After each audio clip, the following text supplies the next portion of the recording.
Hello everyone, I'm here with my video on the question and answers of the chapter The All-American Slurp by Lensey Namioka. There is another video with the explanation of the whole chapter line by line. The whole text is there. Do watch that too. And this video contains all the question and answers, extra questions, reference to context questions, summary of the chapter, theme of the chapter. I hope this video will be very helpful to you. Let us read the summary. The story is from the perspective of a young Chinese girl whose family has immigrated to America. The narrator describes some hilarious situations like their first meal at an American household where they end up stringing the celery and sitting on chairs at a buffet table while the host and the other guests stare at them. Though the Lin family did try to adopt the ways of the Americans, they ended up erring pretty often.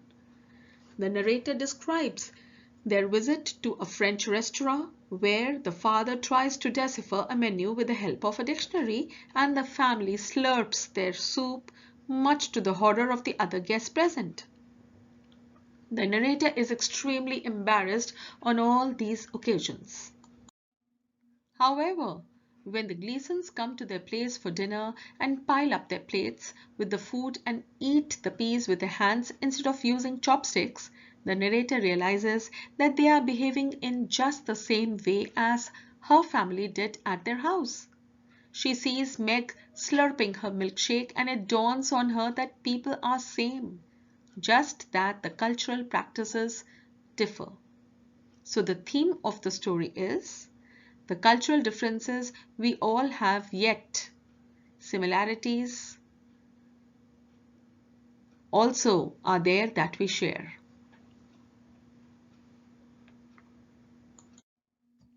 Let us start with the question and answers. A part, first question, find examples of similarities, differences between Chinese and the Americans. So I've divided this answer, I've written it in column wise. First column is of American customs, the second one is common, and the third one is Chinese customs. Let us quickly read the first, that is the American customs first. They eat their salad vegetable raw. They do not string the celery. They eat buffet meals. They use large individual plates for their meals. They enjoy desserts. Chinese customs are they never eat their vegetable raw. They always string the celery. Buffet meals are not very popular in China. They use rice bowls for their meals. They don't eat desserts. The common between the two customs are that they slurp their soups and milkshakes. Question 2. Who is the narrator of the story? What was the first cultural difference that she noticed? The narrator of the story is a Chinese girl who has emigrated with her family to America.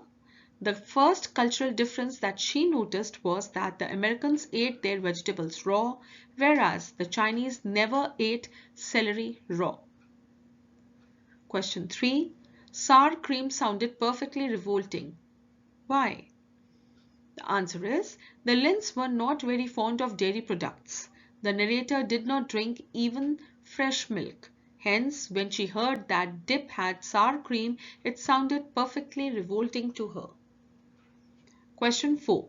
Describe the way in which each member of the Lin family learned English. What does this tell you about their responsibilities? The answer is, the narrator's father learned English with the scientific approach, fascinated by the numerous tenses which they did not exist in Chinese. He made diagrams of verbs and their tenses and kept using them in sentences. This shows him to be a rather keen and systematic person.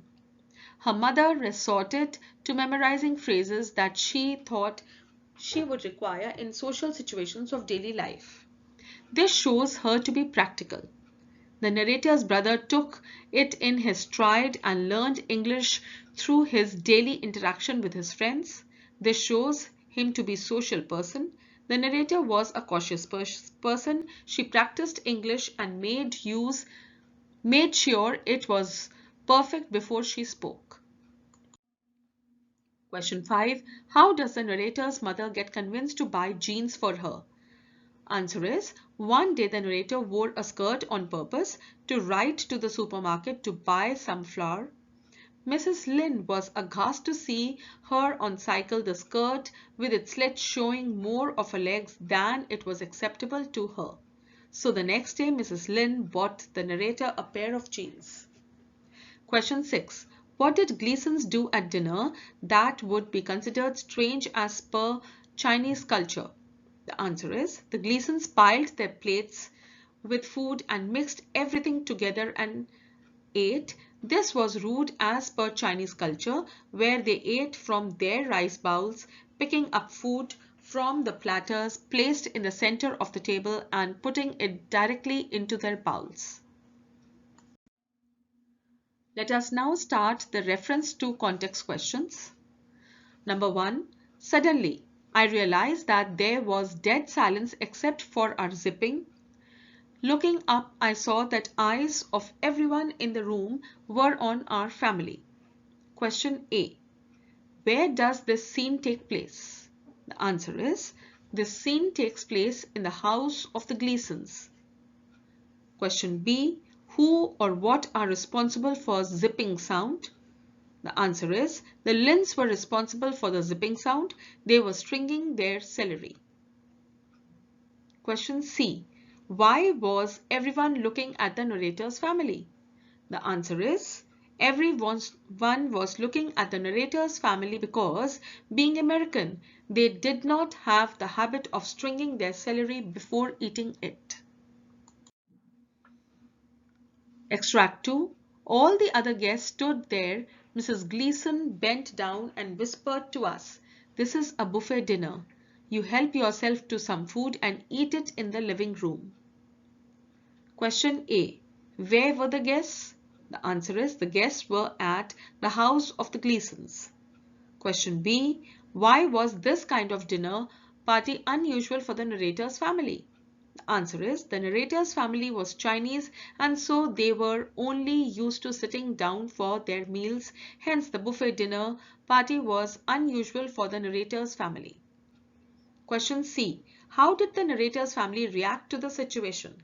The answer is, when Mrs. Gleason told the narrator's family that it was a buffet dinner and that they could help themselves to food and sit in the living room to eat, they quickly got up and rushed back to the sofa in the living room. Extract 3. Father, being an engineer, was also systematic. He took out a pocket French dictionary. They told me that most of the items would be in French, so I came prepared. He even had a pocket flashlight the size of marking pen. While mother held flashlight over the menu, he looked up the items that were in French. Question A. Where was the family at the time? What were they celebrating? The answer is, the family was at Lakeview Restaurant at that time. They were celebrating Mr. Lynn's promotion at work. Question B. How was father prepared for the occasion? The answer is, Mr. Lynn had been told that much of the menu at the Lakeview would be in French and the tables were lit with candles. So he was prepared for the occasion with the pocket French dictionary and a pocket flashlight. Question C. Did the father's preparation help? Answer is, no, Mr. Lynn's preparation did not help. At last he gave up and the family just ordered 4 complete dinners at random. Extract 4. We showed our appreciation. Schloop went my father, schloop went my mother, schloop schloop went my brother. Who was the hungriest? Question A. To whom did they want to show appreciation? The answer is, they wanted to show appreciation to the restaurant people for the soup. B part. How did they show their appreciation? The answer is, they showed their appreciation by slurping their soup. C part. Where were they showing their appreciation? They were showing their appreciation because it was A Chinese custom to show appreciation to the host by slurping the soup. Extract 5. Sure, all Americans slurp. Question A. Who said these words and to whom? The answer is Meg said these words to the narrator. B part. When do the Americans slurp and when do they Chinese slurp? The answer is the Americans slurp while having their milkshakes and the Chinese slurp while having their soup. Question C. How do you think the listeners felt after hearing these words? The answer is, after hearing these words, the narrator must have felt relieved because she realized that slurping was not a quirk that only the Chinese had. Extra questions. Question 1. Explain how the All-American Slurp bring forward the theme different cultures have different customs, but all people have similar feelings and needs. The All-American Slurp is about how a Chinese family that emigrates to America tries to fit in the American culture. The first time the Gleasons, an American family, invite them to dinner, they embarrass themselves by noisily stringing the celery and pulling up chairs to the buffet table. They also have a bad time when they are only ones who can be heard slurping their soup in the French restaurant. However, when they invite the Gleasons over for dinner, they are amazed to see the guests pile all the food in their plate, mix it and eat it. Then Meg Gleason slurps the milkshake and the narrator treats her too. It is only when Meg says that all Americans slurp that the narrator realizes that whatever be the culture, at the end of the day, all people have similar feelings and needs. Question 2. Make a list of things that make the story humorous. The answer is, some of the funny episodes are the description of how the embarrassed Linz did everything in unison at dinner at the Gleasons, the narration of how each member of the family tried to pick up English, the way in which the narrator got her mother to buy her jeans, and when the Gleasons died at Lynn's home in the end. These episodes contribute to the humor in the All-American Slurp. Question 3. What lesson did the narrator learn at the end of the story? The answer is, the narrator learned that each culture may be different with its own customs and peculiarities, but at the end of the day, the needs and feelings of all humans are mostly the same. Thank you. I hope this video was helpful to you. I have already told you that there is another video of the same chapter explaining line by line the whole text. We'll meet in the next video. Till then, bye.